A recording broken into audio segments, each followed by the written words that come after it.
For so long, I've wanted to photograph this mountain, the true icon of Japan, more than the samurai, the emperors, the cuisine of the land. The true defining point of Japan to me is Mount Fuji.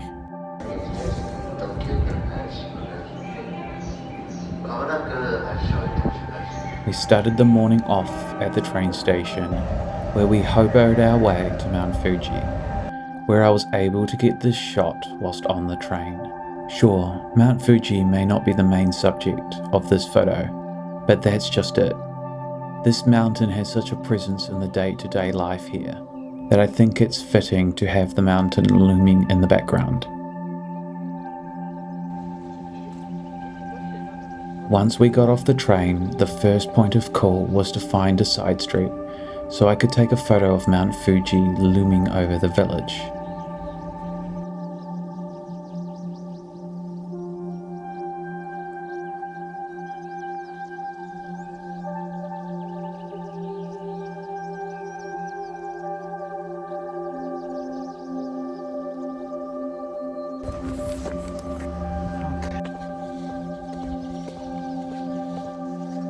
One thing I recommend is making sure you have enough time for this trip, as the village of Fuji Yoshida is not exactly a small walk.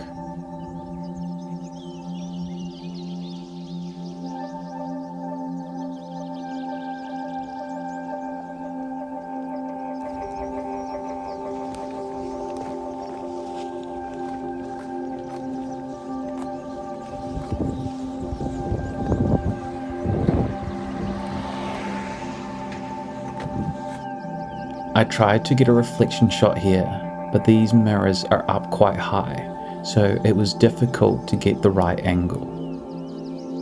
This photo, on the other hand, captures two icons of Japan in one image. Another photo I was happy with how it came out was this Beatle-esque inspired photo of these cyclists, with Mount Fuji sitting nicely in the background.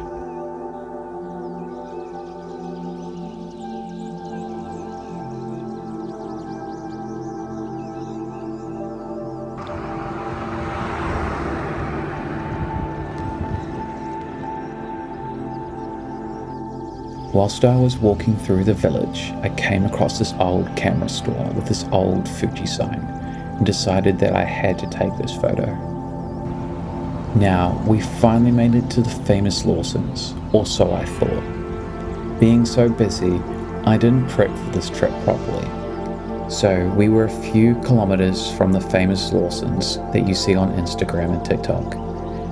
And while I didn't exactly get those iconic shots here, with the mountain showing off more proudly in the background, whereas in this location it is more sunken away, and the sun was in the wrong direction, so the store is quite backlit.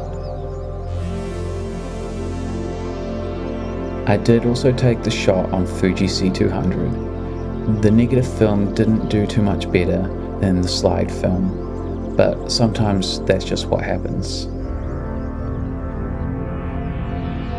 We did see some cool cars in this village, and I didn't take a photo of a single one of them.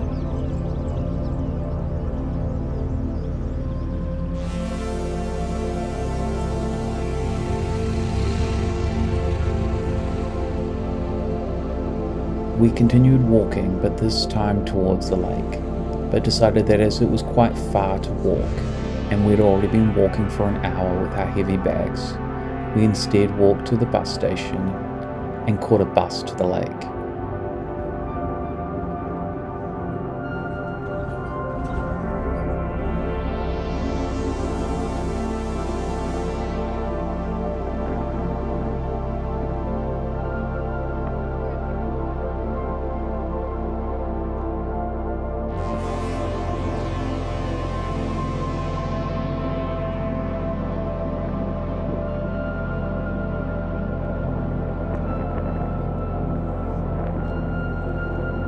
Busing to the lake gave us more time to enjoy this view, and I was able to get these photos on both negative and positive film.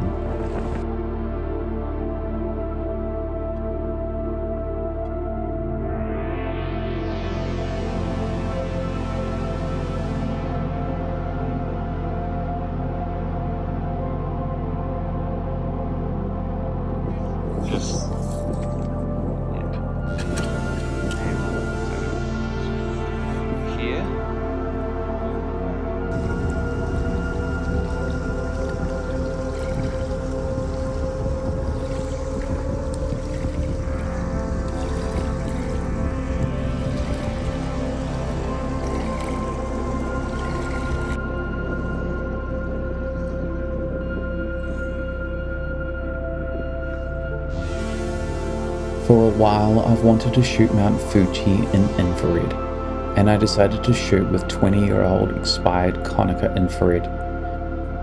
And whilst these photos are backlit, with the sun definitely being in the wrong location, I think these photos are really unlike anyone else's, just simply by my choice to shoot them in infrared. I had a different idea of how Mount Fuji could look, and in some ways I think that idea came to fruition.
I've wanted to create this photo for a while. If you've seen some of my infrared videos, you might know I have a trick with double exposures in infrared.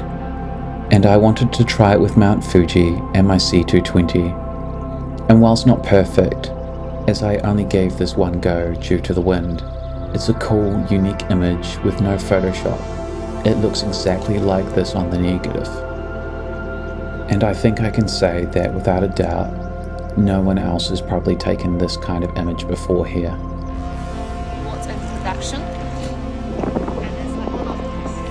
So what are you saying about this B-roll, babe? Fucking gorgeous.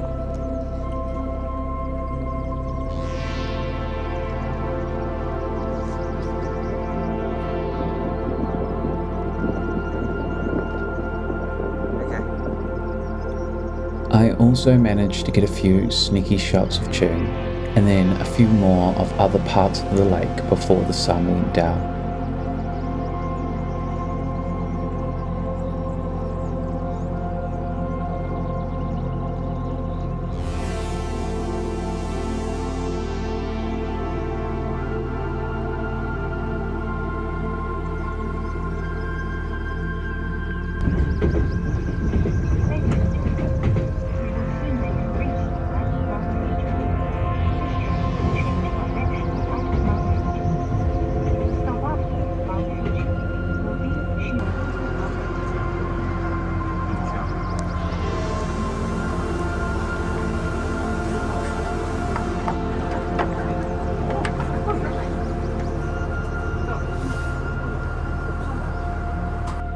Overall, it was a pretty successful day, especially considering that all the film that I shot was expired. I was taking a risk with all of this film, as I had no idea if it would come out at all. Anyways, until next time, it's been real, guys.